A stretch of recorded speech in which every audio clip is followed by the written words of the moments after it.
2019లో అసెంబ్లీలో ఇది మంచి యాక్ట్ అంటూ పయ్యవోలు కేశవ్ మాట్లాడారని, ఇప్పుడు ఊసరవిల్లిలా రంగులు మారుస్తున్నారని ఆగ్రహం వ్యక్తం చేశారు. చంద్రబాబుకు మతిస్థిమితం సరిగా లేదని, ఆసుపత్రిలో చేర్పించాలని కారుమూరి అన్నారు. సోషల్ మీడియాలో తప్పుడు ప్రచారం చేస్తున్నారని, ప్రజలు టీడీపీ మేనిఫెస్టోను చెత్తబుట్లో పడేశారని ఎద్దేవా చేశారు. మనిషి జగన్మోహన్ రెడ్డి గారు సిగ్గు లేకుండా మాట్లాడుతున్నారు మీరు.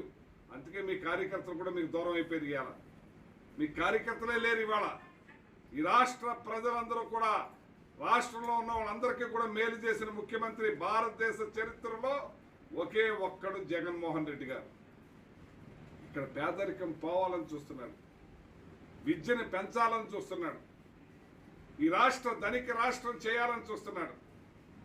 ప్రతి ఒక్క కార్యక్రమం ప్రజలకు చేరే విధంగా చేస్తున్నాడు.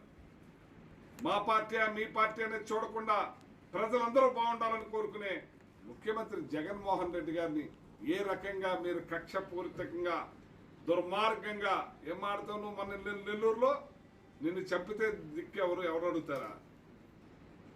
ఏం మాట్లాడుతావు? నీకు ఏళ్ళు వచ్చినాయి, నీ కొడుకు లాంటోడు, నువ్వు ఈర్ష్య దేశాలతో మాట్లాడుతున్నావు, నా మీద మాట్లాడతావా? ఇది దినం అంటావా? తద్దినం అంటావా? ఏం మాట్లాడుతావు?